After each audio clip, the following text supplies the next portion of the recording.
गद्दारे आफ्ताब इकबाल बड़ा क्लेम किया जाता है, जो भी उधर से छोड़ के आता है वो गद्दारे आफ्ताब इकबाल हो जाता है। इसके पीछे क्या सीन है, क्या वजह बनी, दुबई से वापस आ गए? दुबई से वापस आने की कोई ख़ास वजह ही कह लें, या ये मेरा ईमान भी है कि जब तक आपका कहीं पे रिस्क लिखा हो तब तक ही होता है। तो मेरा छोड़ने का प्लान नहीं था आफ्ताब इकबाल साहब को, बस अचानक से कुछ ऐसा हो गया कि मुझे क्या ऐसा हुआ जो एकदम आप दुबई छोड़ के आ गए? नहीं, दुबई जाने के तो लोग यहाँ ख्वाहिशमंद हैं कि भाई हम जाके काम करें। हाँ ऐसा ही है, लेकिन वो बस मैं आ गया, कोई वजह बनी, कुछ ऐसे टर्म्स एंड कंडीशन ऐसी हो गई कि मुझे जंप करना पड़ा।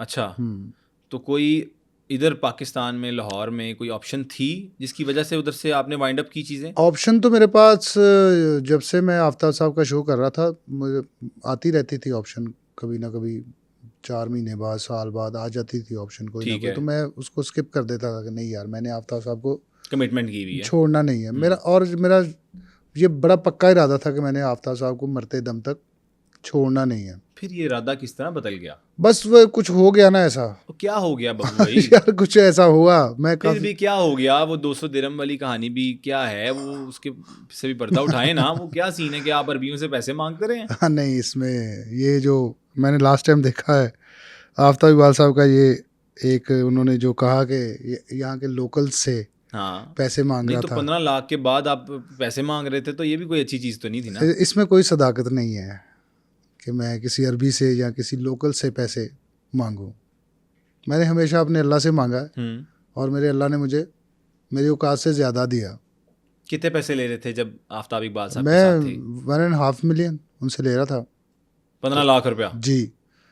तो ऐसा कुछ नहीं हुआ, वो लगेज का मसला था, लगेज मेरे पास वेट ज़्यादा था, और उन्होंने मेरी जो टिकट करवा के दी वो उसमें कम वेट था। ठीक है।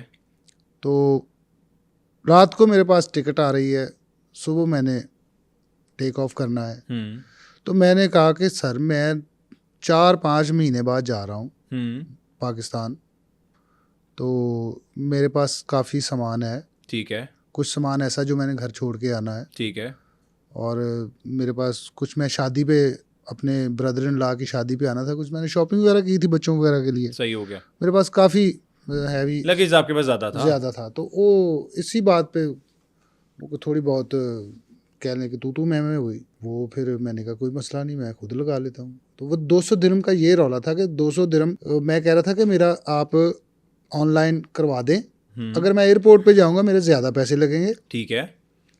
तो अभी आप 12 घंटे पहले आप वेट बढ़ा सकते हैं ऑनलाइन, जहाँ से आपने टिकट करवाई है उनको बोलें कि मेरा लगेज बड़ा कर दें।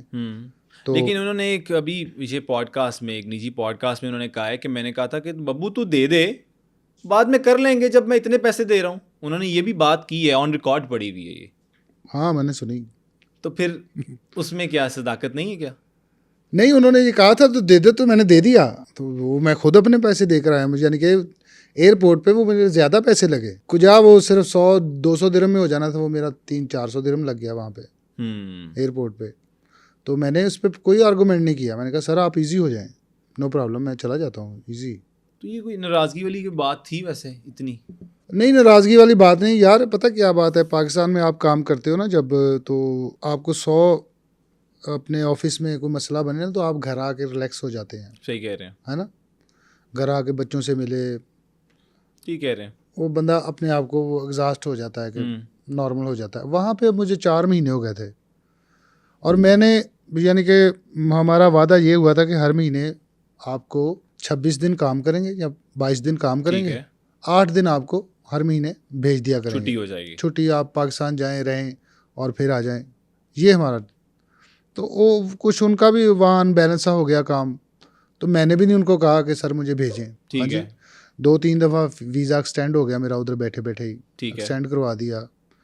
तो 4-5 महीने मैंने उनको कहा ही नहीं कि मुझे वापस भेजें। मैंने अपने आप से बात की कि यार मैं अब इस माहौल में कैसे कहूँ कि मुझे भेजें। हाँ, जब अगला भी बंदा परेशान है, अगला बंदा परेशान किसी मुश्किल में है, तो उसका साथ ही हाँ, देना चाहिए ना। तो 4-4.5 महीने मुझे उधर हो गए, तो वो अंदर एक पक भी रही थी बात, फिर सेटलमेंट नहीं थी वहाँ पे, कुछ रिहाइश नहीं थी, रिहाइश लेकिन थी। उन्होंने तो आपको अपने घर में शायद ठहराया हुआ था, और वो कहते हैं जो मेरा लाडला होता है मैं उसको ठहराता हूँ। नहीं, वो इसमें कोई शक नहीं, उन्होंने मुझे अपने घर में ठहराया हुआ था, मैं रहा भी उनके घर में। लेकिन हम जो है ना वो अब तो अपने घर में नहीं रहते, समझे ना, फैमिली मेरा, अब मेरा घर में भी जो मेरा रूम अलग है, अच्छा, बच्चे मेरे अलग सोते हैं, मैंने अलग सोना है, क्योंकि एक होता है ना वो थका टूटा आया बंदा, उसको फुल रेस्ट भी चाहिए, ठीक कह रहे हैं, रिलैक्सेशन चाहिए, शो रिलैक्सेशन। से आया हाँ, बंदा फिर एग्जॉस्ट हुआ होता है, ठीक है। फिर आप किसी के घर में ठहरे हुए हैं, उनकी फैमिली भी है।